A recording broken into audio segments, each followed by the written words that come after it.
शादी के बाद सब कुछ बदल जाता है। अरे अरे, एक मिनट, अब आप भी यही सोचने लगे कि हाँ, लड़कियों को कितना सब एडजस्ट करना पड़ता है। बात तो सही है, लेकिन शादी बस लड़की की थोड़ी होती है भाई, लड़का भी तो शादी करता है, लेकिन उनके संघर्ष के बारे में कोई कभी बात ही नहीं करता। अब आप कहेंगे कि अब लड़की को क्या बदलाव झेलना पड़ता है, उसे क्या दिक्कत आ सकती है भला, वो तो अपने घर में ही है, उसे तो कुछ बदलना नहीं पड़ता। तो आइए आज देखते हैं कि शादी के बाद हमारे अनुज बाबू की क्या हालत हो रही है। अनुज, मुझसे ये साड़ी वाड़ी नहीं पहनी जा रही है, तुम कहो ना मम्मी जी से कि प्लीज मैं सूट पहन लूं। अरे पर तुम ये साड़ी पहन क्यों रही हो? मम्मी जी ने कहा कि आज वो हम दोनों को कुलदेवी के मंदिर लेकर जा रही हैं, इसलिए वहाँ साड़ी ही अच्छी लगेगी। पर मुझसे तो साड़ी संभाल ही नहीं जाती, प्लीज तुम मुझसे कहो ना, मैं कहूंगी तो मेरी बात का बुरा मान जाएंगी। ठीक है, रुको मैं बात करके आता हूँ। अरे अनुज, तू आ गया? वो रीना तैयार हुई कि नहीं? हाँ बस वो हो रही है माँ। मैं ये कह रहा था कि अगर रीना साड़ी की जगह सूट पहन ले तो कोई दिक्कत है क्या? अच्छा, तो उसने तुझे भेजा है अपना सेनापति बनाकर। ये आजकल की लड़कियों को पता नहीं क्या हो गया है, साड़ी पहनना ही नहीं चाहती। अरे नहीं माँ, रीना ने कुछ नहीं कहा, वो तो मैं खुद ही आ गया था। वो मुझे लगता है कि सूट में वो ज्यादा अच्छी लगती है। रीना बेचारी तो कब से कह रही थी कि नहीं नहीं, मैं तो मम्मी जी की पसंद का ही पहनूंगी। हाँ तो पहनने देना उसे, कुलदेवी के मंदिर में साड़ी अच्छी लगती है। हमारे खानदान की सारी बहुएं साड़ी ही पहन के वहाँ आती है, उसे साड़ी ही पहनने दे। ठीक है माँ, फिर मैं जाता हूँ। हाँ, और दोनों जल्दी तैयार होकर आओ, चलो। अनुज रीना की बात समझाने के लिए अपनी माँ के पास तो जाता है, लेकिन वो मानती नहीं। अब वो सोचता है कि रीना से ये बात कैसे कहे। रीना से कहूंगा कि माँ नहीं मानी तो वो माँ के लिए भला बुरा सोचने लगेगी, फिर दोनों के बीच बहस हो जाएगी। क्या करूँ, कैसे हैंडल करूँ इन दोनों को कि दोनों खुश रहे। अरे आप आगे, क्या कहा मम्मी जी ने? हाँ वो तो मान गई कि जैसा बहू को सही लगे। सच? अच्छा तो ठीक है, फिर मैं सूट पहन लेती हूँ। हाँ लेकिन पता है, मेरा एक सपना था कि मेरी पत्नी यशराज की फिल्मों की तरह साड़ी पहने और मैं उसे शाहरुख खान की तरह गुलाब के फूलों का गुलदस्ता दूं। हाँ, लेकिन तुम्हें अब साड़ियाँ पसंद नहीं तो कोई बात नहीं, पहन लो सूट। गुलाब के फूलों का गुलदस्ता? अगर मैं साड़ी पहनकर गुलदस्ता लिए फोटो रखूंगी तो मेरी सहेलियां कितनी जल जाएंगी। सुनिए ना, मैं सोच रही हूँ मैं साड़ी पहन लेती हूँ, वैसे भी मैं साड़ी में ज्यादा सुंदर लगती हूँ। वही तो बात है, सच में तुम ना साड़ी में कमाल की लगती हो। तो मैं तैयार हो जाती हूँ साड़ी पहनकर।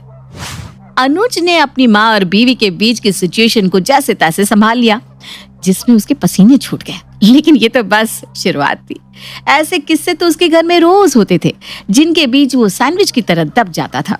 दाल चावल तो आज बहुत अच्छे बने हैं, सच में खाकर मजा ही आ गया। मुझे पता था तुझे मेरे हाथ के दाल चावल बहुत पसंद है, इसीलिए तो मैंने स्पेशली तेरे लिए बनाया। वैसे मैंने आज खीर बनाई है। अरे वाह, खीर?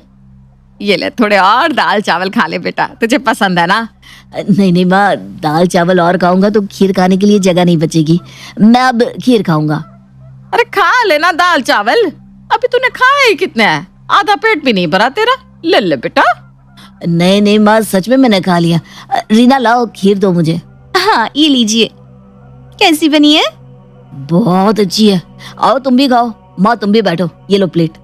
मैं बाद में खा लूंगी, अभी मुझे भूख नहीं है। मुझे भी। अरे अब इन दोनों को क्या हो गया, मुंह फुला लिया है दोनों ने, अब फिर से दोनों को मनाना पड़ेगा। क्या हुआ माँ, तुमने खाना क्यों नहीं खाया? तुझे क्या पड़ी है, अब तेरी बीवी जो आ गई है, अब तुझे उसकी पड़ी रहती है, मेरे बारे में तू सोचता कहाँ है? ऐसी बात नहीं है माँ, तुम क्यों ऐसा सोच रही हो? तो तूने दाल चावल क्यों नहीं खाया? अरे माँ, मैंने पेट भर के दाल चावल खाए, तुम्हें तो पता है मुझे तुम्हारे हाथ के दाल चावल कितने पसंद है। पर अब रीना का भी मन रखना जरूरी है ना माँ, वो भी तो मेरी जिम्मेदारी है। अगर मैं खीर नहीं खाता तो उसे कितना बुरा लगता। तुम तो मेरी प्यारी माँ हो, इतनी समझदार हो, तुम ऐसे रूठोगी तो कैसे चलेगा? अरे बस बस बस, अब मस्का मत लगा। अरे मस्का नहीं लगा रहा हूँ, तुम जानती हो माँ मैं तुमसे कितना प्यार करता हूँ। अब चलो मान जाओ और खाना खा लो। ठीक है, अब तू इतना मना रहा है तो ठीक है। अनुज अपनी माँ को मनाकर रीना के पास आता है, जिसका भी मुंह उतरा हुआ था। अरे का हो गया हमारी फूल जैसी बीवी को? तुम्हारा चेहरा क्यों मुरझा गया? बस अब ये मीठी मीठी बातें मत करिए। दाल चावल और भी पड़े हैं, कहो तो लेकर आऊं आपके लिए। अरे तुम अभी तक उसी बात को लेकर रूठी हुई हो। आपको मम्मी जी के हाथ का ही खाना पसंद है ना? उनकी तारीफ तो आप बिना पूछे ही कर देते हैं, और मुझे तो पूछना पड़ता है अच्छा बना है या नहीं बना। अच्छा बाबा, सॉरी सॉरी। आज के बाद निवाला खाते ही सबसे पहले तुम्हारी तारीफ करूंगा, ठीक है? अब ये रूठना छोड़ दो जाने मन, प्लीज प्लीज प्लीज प्लीज। नहीं, मुझे नहीं आना आपकी बातों में। अरे तुम तो समझदार हो, माँ की अब उम्र हो गई है, उनको भी तो देखना जरूरी है ना। देखो तुम मुझे नहीं समझोगी तो कौन समझेगा। अब ये रूठना छोड़ दो, चलो खाना खा लो। एक काम करते हैं, मैं तुम्हें बाहर ले चलता हूँ छोले भटूरे खिलाने, ठीक है? सच? ठीक है, फिर मैं तैयार हो जाती हूँ। कितना मुश्किल है ये शादी के बाद सब कुछ संभालना।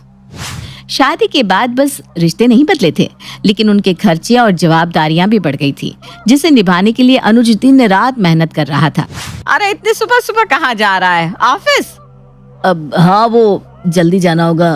3 घंटे और काम करूंगा तो प्रमोशन भी जल्दी होगा और पगार भी एक्स्ट्रा मिल जाएगी, और रात को भी जल्दी आ पाऊंगा। आप दोनों के साथ भी वक्त मिल जाएगा। और सुन, आते वक्त ना मेरे लिए घुटनों की दवाई लेते आना, बहुत दर्द हो रहा है आजकल घुटनों में। हाँ हाँ, माँ लेकर आऊंगा। रीना तुम्हें कुछ चाहिए? मेरे मोबाइल का रिचार्ज खत्म हो गया है। हाँ वो मैं भी कर देता हूँ, हो जाएगा। आप दोनों को और भी किसी चीज की जरूरत हो तो लिस्ट भेज दीजिएगा।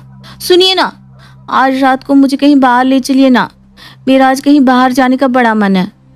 हाँ, पर उससे पहले मुझे मंदिर छोड़ते हुए जाना।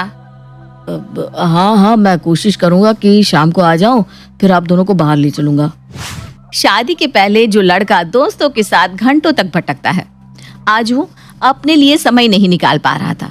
शायद इसे ही जिम्मेदारी कहते हैं, और समाज के हर लड़की की कहानी होती है जिन्हें कोई नहीं देख पाता। इसके बाद भी अगर घर में सास बहू के बीच कुछ अनबन होती है तो समाज और बाकी सब लड़के को ही कसूरवार मानने लगते हैं। अरे क्या हो गया आप दोनों को? आज किस बात पे लड़ रही हैं? अपनी बीवी से क्यों नहीं पूछता? क्या हुआ रीना? मुझसे क्या पूछ रहे हैं? मम्मी जी से पूछिए आप। वैसे भी मेरी इस घर में सुनता कौन है? अरे कोई मुझे बताएगा कि हुआ क्या है?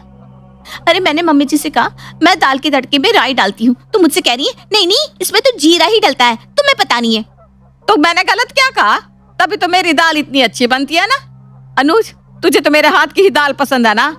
हाँ हाँ, आप भी कह दीजिए, आपको अपनी माँ की हर बात सच लगती है। वैसे भी मैं जा रही हूँ अपने मम्मी पापा के घर, एक वही है जो मेरी सुनते हैं। अरे रीना मेरी बात तो सुनो। हाँ हाँ, तू भी जा अपनी बीवी को मना। अब तो तुझे वही सही लगती है ना, माँ का क्या है, वो तो बूढ़ी हो चुकी है। अरे बेटा, घर में सब कुछ संभाल के चलना चाहिए, माँ को दुखी थोड़ी ना कर सकते हैं। हाँ, इस उम्र में उसका है ही कौन। अनुज, तुझे तो समझना चाहिए।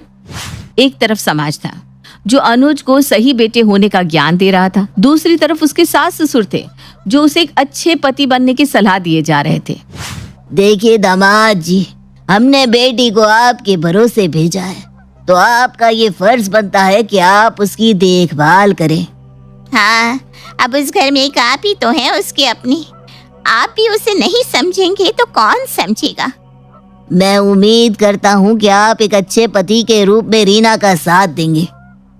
हाँ जा बेटी, अब हमने दामाद जी को समझा दिया है, जा मेरी लाडू। चलो रीना आओ। माँ को मनाया नहीं और बीवी को मना कर ले आया, सही है बेटा।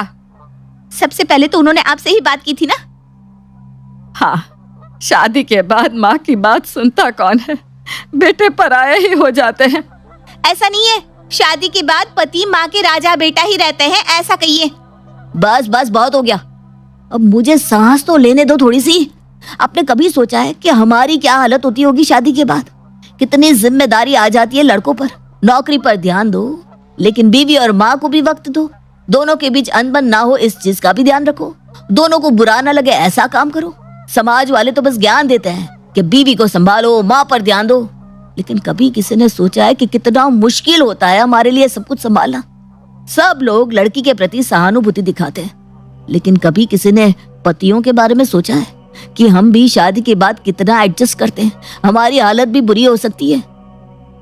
मुझे माफ कर दीजिए, मम्मी जी आप भी मुझे माफ कर दीजिए। नहीं नहीं, हम बड़ों को भी समझना चाहिए। अनुज तू सही कह रहा है बेटा। आज से हम कोशिश करेंगे कि हम दोनों तेरी परेशानी नहीं खुशी बने। थैंक यू माँ। माफी तो मैंने भी मांगी, मुझे तो आपने थैंक यू नहीं कहा। वैसे तो मुझे भी मनाने पहले नहीं आया था, तुझे आया था। इनका कुछ नहीं हो सकता, कुछ नहीं।